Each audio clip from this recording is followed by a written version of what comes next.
Neoma Business School, challenger innovant des plus grandes business schools internationales et ses 9500 étudiants, vous présente Business Class.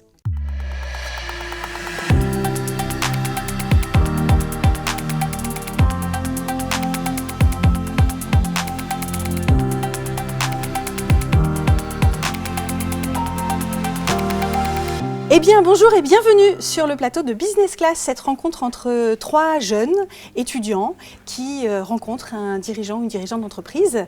Et aujourd'hui, je vais commencer par les jeunes. Bienvenue Julien. Bonjour. Vous êtes étudiant en dernière année de master ici à Rouen. Bienvenue Vincent. Bonjour. Pareil, vous êtes étudiant en dernière année, en M2 à Rouen. Et Quentin également. Enchanté. Donc vous avez accepté cette invitation pour débattre pendant quelques minutes avec Nicolas Denis. Bonjour. Bonjour Nicolas Denis, merci beaucoup d'avoir accepté notre invitation. Mais avec plaisir, avec grand plaisir. Même. Et avant de vous laisser le temps de nous présenter votre entreprise, une petite pause. Nicolas Denis, vous êtes directeur général du Crédit Agricole Normandie-Seine et vous pouvez nous présenter en quelques chiffres cette entreprise. Avec grand plaisir. Donc Crédit Agricole Normandie-Seine, d'abord, c'est une banque de plein exercice. C'est la première banque du territoire, donc Seine-Maritime et Eure. Et c'est une banque du groupe Crédit Agricole. On est organisé différemment, c'est-à-dire que nos sociétaires possèdent la banque, Crédit Agricole Normandie-Seine, et nous possédons Crédit Agricole SA, qui est l'entité cotée du groupe Crédit Agricole. Donc une entreprise de 1900 personnes, 640 000 clients, et sur tous les clients, particuliers, agriculteurs, professionnels, entreprises. Donc tous les métiers de la banque. Ça fait 3 ans que vous occupez ce poste. Mais avant, vous travailliez déjà au Crédit Agricole ? Avant, je travaillais déjà au Crédit Agricole, donc j'ai un parcours mixte entre Crédit Agricole et hors Crédit Agricole, depuis un peu plus de 25 ans, dans des métiers de services financiers, dans des métiers de banque de proximité et d'assurance. Eh bien, tout de suite, les 3 jeunes qui sont en face de vous vont vous poser toutes les questions qu'ils ont envie de poser à un dirigeant. Alors je vais commencer, je vais essayer de briser un petit peu la glace. Quand on pense au monde de la banque, on a tout de suite une image assez austère de personnes en costume. Alors vous, en tant que directeur général, comment est-ce qu'en dehors de la banque, comment vous vous détendez? Quelles sont vos activités en dehors? Bon, alors personne en costume, c'est le cas, donc je respecte bien l'image. Et moi, comment je me ressource? D'abord en famille, c'est évident, avec 3 enfants et une épouse qui travaille, donc on a besoin de se retrouver le week-end. Et puis, je fais du sport, et ça, pour le coup, le sport est absolument essentiel pour un dirigeant. Donc, c'est pour moi la natation, et si possible, 1,5 km à 2 km par semaine. Très bien, c'est louable. Est-ce que selon vous, justement, pour rebondir à ce que vous dites, la natation, se dépasser un peu sur des performances solitaires, mais aussi des sports d'équipe, car on fait de la natation en équipe, est-ce que ça a joué un peu dans votre carrière et dans votre évolution au sein de Crédit Agricole? Alors, le sport a joué beaucoup, et le sport joue beaucoup pour mon équilibre, sans aucun doute. Alors moi, à titre personnel, j'ai jamais fait de sport collectif, parce que j'ai jamais eu l'opportunité ou l'envie. Mais en tout cas, équilibrer, faire du sport, voilà, trouver des moments pour s'aérer. Et c'est aussi trouver des moments pour s'aérer en termes de curiosité intellectuelle, aller voir des spectacles, rencontrer des gens différents. Enfin, c'est très important pour un dirigeant d'être très ouvert sur le monde, d'une manière générale. J'avais une question, c'est vrai qu'on est 3 étudiants donc en fin de parcours, nous allons bientôt commencer à travailler. Vous avez un très beau parcours qui donne envie, je suis sûr, à beaucoup de jeunes. Et quels sont les conseils que vous donneriez à des jeunes diplômés qui se lancent en entreprise sur leur parcours, les grandes étapes à avoir en tête et le plan de carrière qu'ils doivent avoir en tête? Alors, c'est amusant que vous utilisiez le mot plan de carrière, parce que j'avais en tête que les jeunes de vos âges n'avaient plus de plan de carrière. Mais non, je crois qu'il faut pas raisonner carrière. D'abord, il faut raisonner envie. Il faut se connaître et faire ce qu'on a envie de faire. Déjà, un premier élément essentiel. Ensuite, il faut vraiment travailler sa mobilité. La mobilité professionnelle, mobilité géographique, parce que c'est en étant mobile à la fois professionnellement et géographiquement. Alors géographiquement, c'est bien sûr en France, mais c'est à l'international. Et vous avez la chance aujourd'hui de pouvoir partir beaucoup plus que les générations d'avant à l'international. Donc travailler sa mobilité, s'ouvrir, découvrir le monde, pour pouvoir progressivement trouver son style, sa façon de faire et ses envies. Ça, c'est le deuxième point. Et pour ceux qui ont la fibre managériale, et ce n'est pas donné à tout le monde, évidemment exercer cette fibre le plus tôt possible, parce qu'en exerçant cette fibre, vous allez progresser. Le management, ça ne s'apprend pas dans les livres, ça s'apprend sur le terrain. Et l'entrepreneuriat aussi, non? C'est marrant que vous n'en parliez pas, disant « Mais pourquoi vous ne voulez pas entreprendre ?» Je suis sûr qu'ils ont tous envie d'entreprendre, puisque c'est une génération qui est mue par cette envie d'entreprendre. Donc si ça fait partie de vos envies, faites-le. Si ça ne fait pas partie de vos envies, ne vous sentez pas obligé de le faire. Mais l'entrepreneuriat et cette dimension de création est essentielle dans nos métiers. Et on recherche évidemment beaucoup de jeunes qui ont cette fibre-là. Justement, en parlant d'entreprendre, est-ce qu'il y a des projets particuliers dont vous êtes fiers dans votre carrière, qui un peu ont jalonné votre cheminement jusqu'à aujourd'hui, et donc ça ont été des étapes importantes, et ça vous a rendu fier d'avoir été parmi cette équipe-là, ou d'avoir mené cette équipe au sein de ce projet? Oui, bien entendu, et c'est très important dans un parcours de se retourner pour savoir exprimer ses fiertés, dire finalement je suis fier de quoi, parce que c'est très utile, en particulier dans des phases de recrutement. Alors pour ce qui me concerne, moi j'ai été très fier de ce que j'ai pu construire justement en entrepreneuriat. Alors c'était un intrapreneuriat en l'occurrence. C'était la création d'une activité assurance au sein d'une entreprise qui s'appelait à l'époque Finaref, pour développer l'activité et pour structurer un troisième pilier d'activité dans cette entreprise qui était une entreprise de crédit consommation à l'époque. Donc ça a été une très belle aventure, une très belle fierté, et ça m'a beaucoup construit. Donc l'entrepreneuriat construit beaucoup, sans aucun doute. Aujourd'hui, c'est possible au Crédit Agricole, l'intrapreneuriat?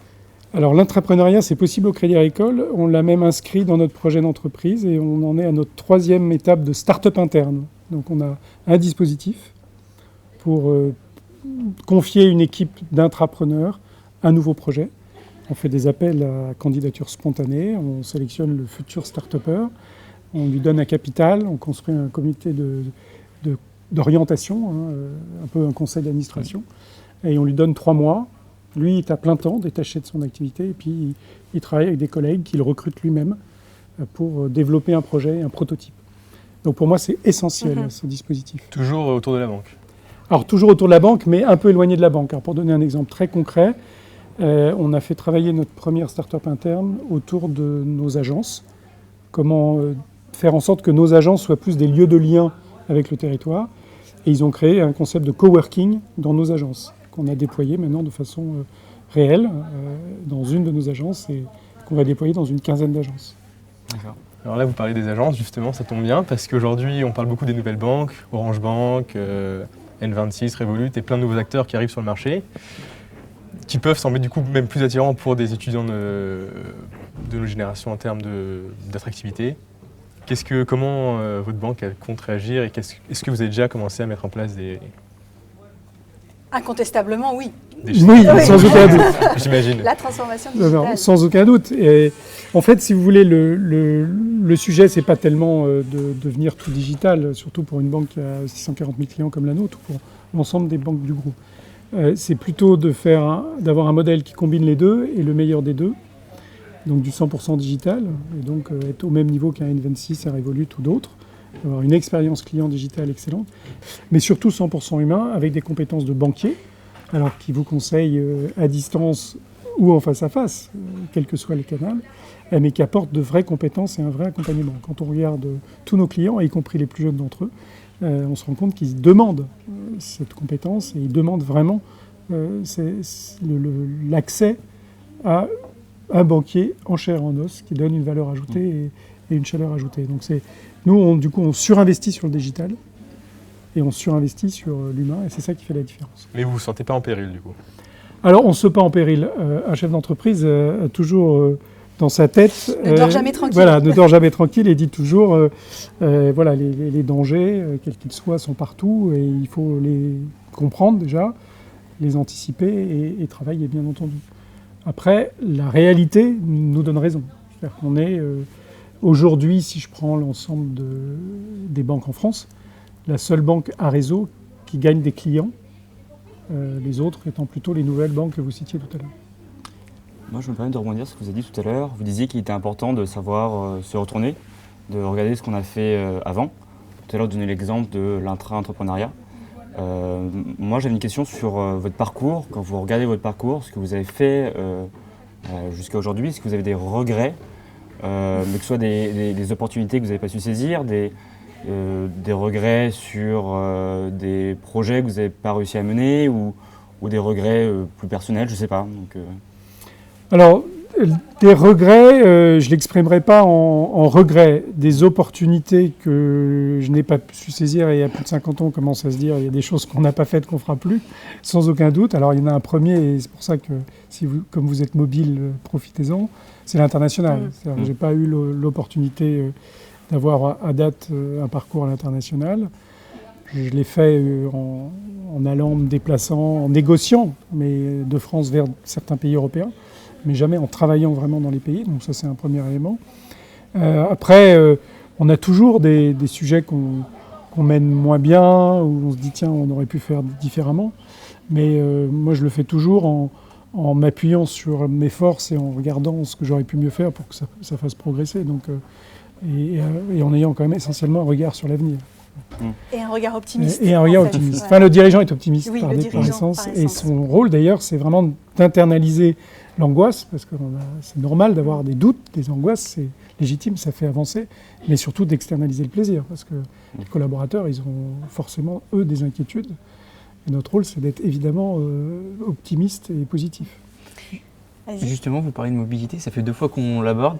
Il y a un pays particulier pour lequel vous auriez une appétence, où vous auriez aimé travailler J'aurais aimé travailler en Italie, en Angleterre, plutôt en Europe. En fait. D'accord.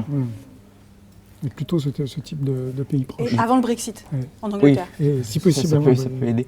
Et justement, est-ce que, moi j'entends souvent partir pour mieux revenir, est-ce que vous êtes d'accord avec ça Alors, oui, en partie. Et de plus en plus, les entreprises doivent accompagner les retours. D'accord. Parce qu'en fait, les départs, on sait très bien les accompagner. Oui. Parce qu'en général, dans les pays d'accueil, on a besoin de la personne, on a besoin de la compétence.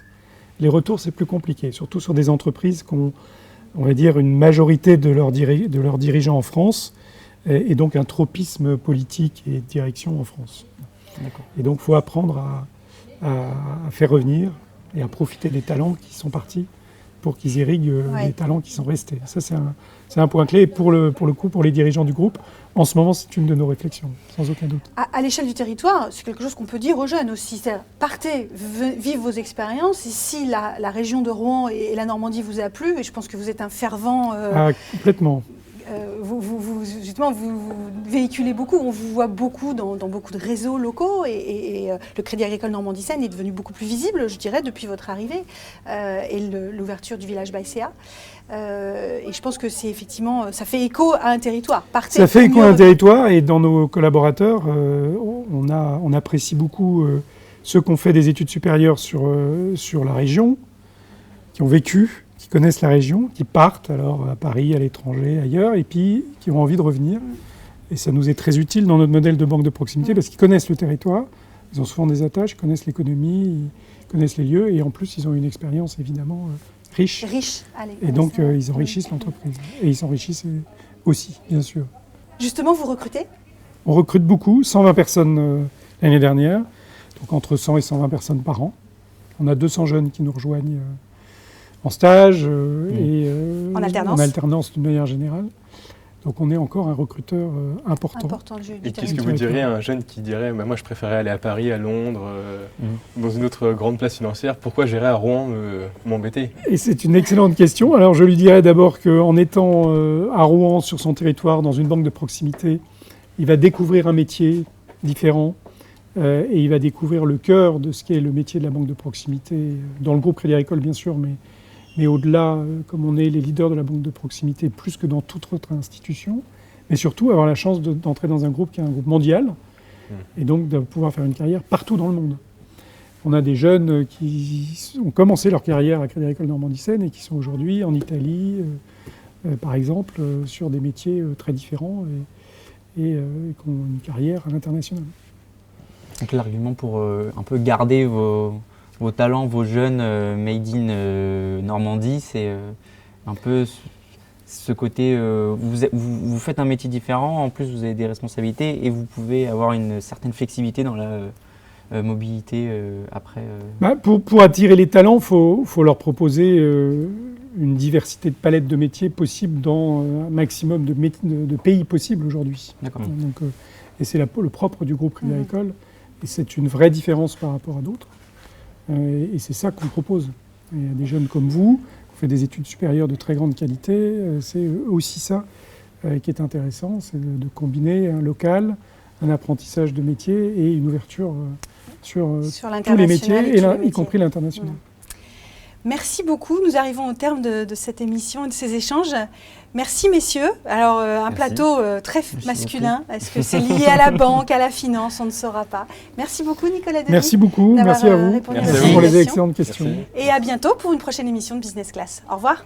Neoma Business School, challenger innovant des plus grandes business schools internationales et ses 9500 étudiants, vous a présenté Business Class.